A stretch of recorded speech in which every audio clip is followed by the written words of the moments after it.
How's it going, everyone? It's Zerk. And before we start this video, I want to apologize if I sound low on energy, if I look low on energy. It's been a crazy couple weeks at work, and I am recovering from the, after effects of the booster shot that I just got. But I've been putting this video off for weeks because of work-related stuff, so I'm doing it now because I'm feeling good, I'm feeling better, I'm feeling more back to normal than I have been for the past couple days. Today we're going to talk about GANTZ. I read GANTZ in the month of January, read all 37 volumes plus the 3 volumes of GANTZ G, and this is basically just going to be like my review or the things that I liked about GANTZ and just briefly talking about it. Not a deep dive. There's other videos that have done a much better job than I could ever do on doing a full deep dive into GANTZ. So first of all, there would be potential spoilers. So if you have not read GANTZ or whatever, just know that I may be spoiling some things as I'm talking or rambling on. Secondly, GANTZ is not for the faint of heart. So if you do not like extreme violence, extreme gore, if you do not like over-sexualization of female characters or very tough subjects that are going to be present in this series, then you probably should not read GANTZ. Now, if you like, God, here we go. Here's a long ass list of things that GANTZ has that I was not expecting.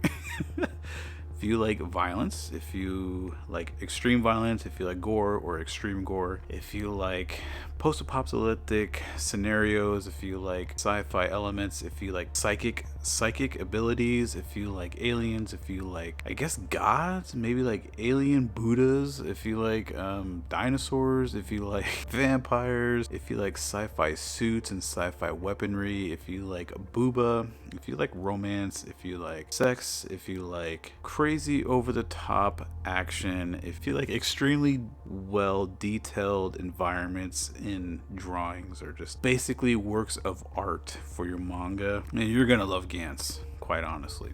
GANTZ has by far the best main character I've ever read, because you start off absolutely hating the everlasting shit out of this asshole, and then you end up cheering him on. And that happens in the manga. Everyone hates him, and suddenly everyone starts loving him, you know. And so it's got the best development for characters in this series. And it's not just the main character, it's pretty much all of the characters have really great development in one way or another. You may start out liking a character a lot and then hating them, or you may start out hating them and then liking them. Top of all that, the story is by far one of the best stories I've read in a long while. And I mean that in the way that, for me, when I read manga, sometimes I'll read a couple chapters in the volume and then put it down. It's very rare for me to read an entire volume or 2 or 3 in one sitting. And GANTZ was able to do that because it had great artwork, it had great story and great flow.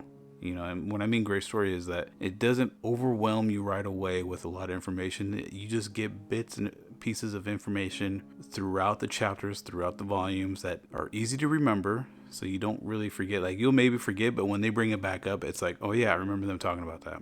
And it just flows so well. Like, even the little filler parts that they have in here in the story that kind of serve as developing the character in another aspect of their life, even all that ties into the main story of GANTZ. So what is GANTZ about? Well, GANTZ is about the moment that you die, you are transported into a room with a black sphere, and you are given a mission by this black sphere, and that has very vague details, but basically your mission is to go and kill these aliens to acquire points. Your points are evaluated by, I guess, your style, your efficiency, your brutality, teamwork, no teamwork.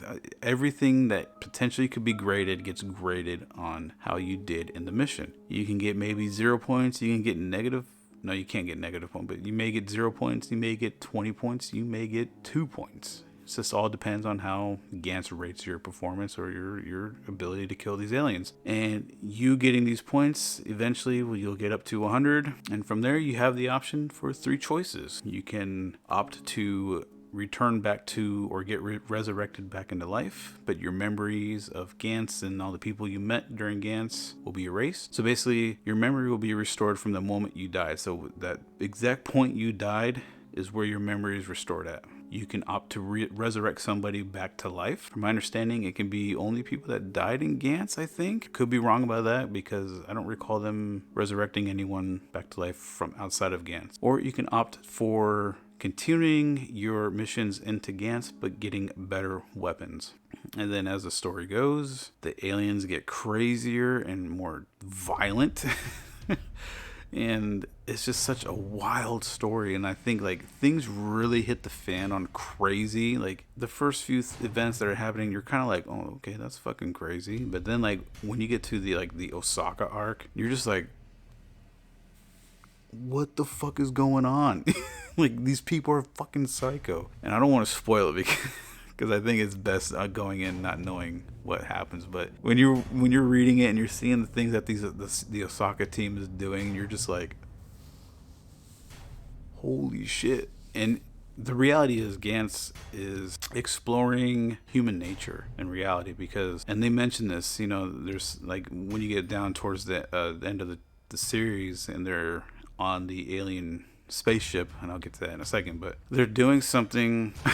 They're doing something, and somebody mentions something along the lines of like, oh, humans do crazy or inhumane things during war. And that's when everything kind of fell into place for me, as far as kind of GANTZ is just touching on aspects of humans and the way they act in situations and how we go about things in those situations. Like some people just have that trigger where they're on a straight path, and you know, if they're told, you know, to go fight, they're gonna go fight. While some of these other people, they may take the opportunity to become monsters, and that's just human nature. So yeah. So as the story progresses in GANTZ, you know, it's, as I said, the aliens get crazier and more violent, and the battles get crazier and more violent, and eventually you learn as you get near the end of the series that all this is basically set up to where I kind of took it as GANTZ was trying to, or I should say, this secret society, because there's government conspiracies and all this stuff also within the series, but this society is trying to, or they know of the impending doom that's coming to humanity, and they're trying to use GANTZ to find these great warriors to defend humanity from these alien race. So they get these people that are dying and they transport them to GANTZ and they have them fight these aliens, and then they grade them on with points, and then as they get better and more efficient at killing or taking out these aliens, the hope is that these people will be more well equipped to take on this alien invasion that is coming towards Earth. And it does happen. These aliens do come to Earth and they start enslaving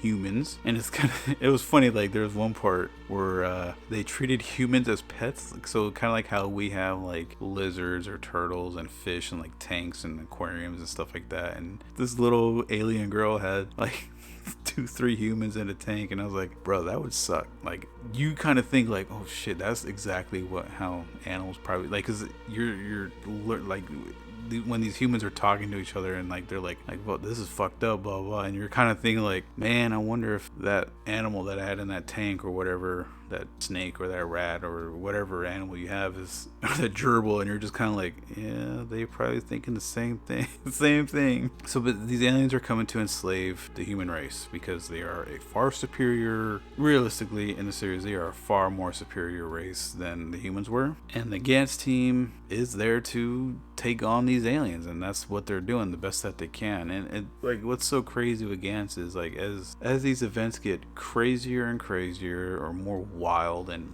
just bizarre, Hiroya decides to fucking bring Gundams or like mechs into this world, and you're just like, what the fuck, this is insane. And I just cannot get over how every time the story progresses, it just one-ups itself every time. I will say the ending for GANTZ was, in my opinion, if I would have read this as it was releasing, so whatever the release cycle was, whether it be like 1 month, 2 months or whatever, I would probably hate the ending. However, since I read it in one shot, I did really enjoy the ending. So I can see where some people are upset with the ending, but I think the ending was pretty good. Now, like I say, because I read it in one shot. Now, if I didn't read it in one shot and I read it as it was releasing, then yeah, I would definitely not be happy with this ending. Now, those are some of the things I guess I liked. I really liked the whole concept all the way through. Like everything that GANTZ is, I enjoyed. Biggest, I guess, smear that I have with GANTZ was the vampire arc. arc, I think it was short-lived. I think Hiroya could have done a lot more with it, maybe explain some things a little bit more, because there's an event that happens in it. So basically, I guess this is like one of the biggest spoilers, but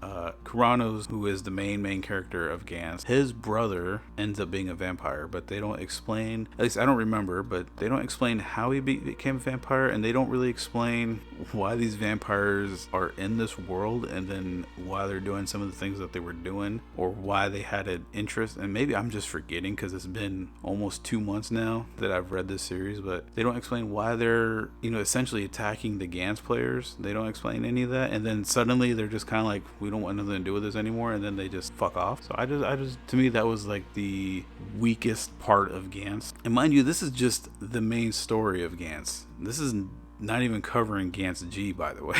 Oh my god. So, and then with GANTZ G, so GANTZ G is just a spin-off of GANTZ. It's entirely different people, it's entirely different team, entirely different mission, sort of, for the most part. The mission does have some similarities to a mission that happened in the main line, but it's a little different.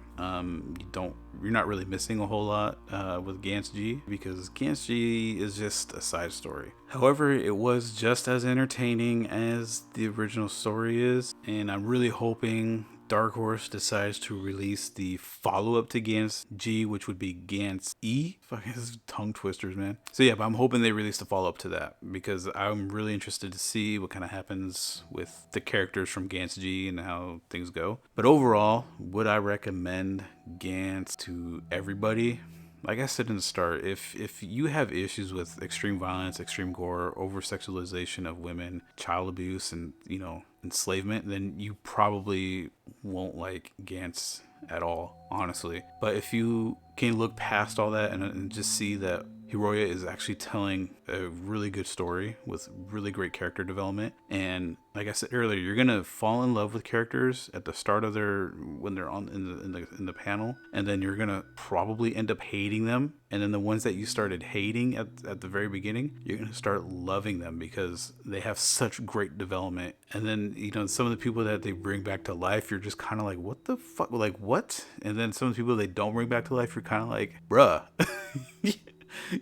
So I would definitely say, if you're on the fence about it, understand that it has fantastic character development, understand that it has a great story and it flows really nicely, and understand it has amazing artwork. But then you also have to understand that you're going to be experiencing things within the story that I mentioned earlier that are going to be hard pills to swallow, or they're going to be triggers for people, or they're just something that people don't want to experience at all. And if you have hang-ups about that, and understandably so, then skip GANTZ. But if you can look past all that and understand that this is just a fictional story and everything, then I think you will be thoroughly entertained with GANTZ. Yeah, for me, GANTZ was an amazing read. It's a story or a series that I'm going to hold on to for as long as I'm into manga, maybe even longer. It has a permanent place in my collection. So I say, give it a shot, take a look at it, read the first volume, maybe do the 3-volume rule, and if it just doesn't sit with you well, then pitch it. But I really think everyone should give it a shot and experience GANTZ. Let me know what you think about GANTZ, whether or not you've read it all or not. Maybe you're on the fence and you're curious about reading it, but I'd love to hear what you think of GANTZ, especially if you're on the fence about it. If you're on the fence about it, I definitely want to hear why you haven't taken the chance to read it yet. I'm Zerker, and I'm going to head on out. See you guys next time. Peace.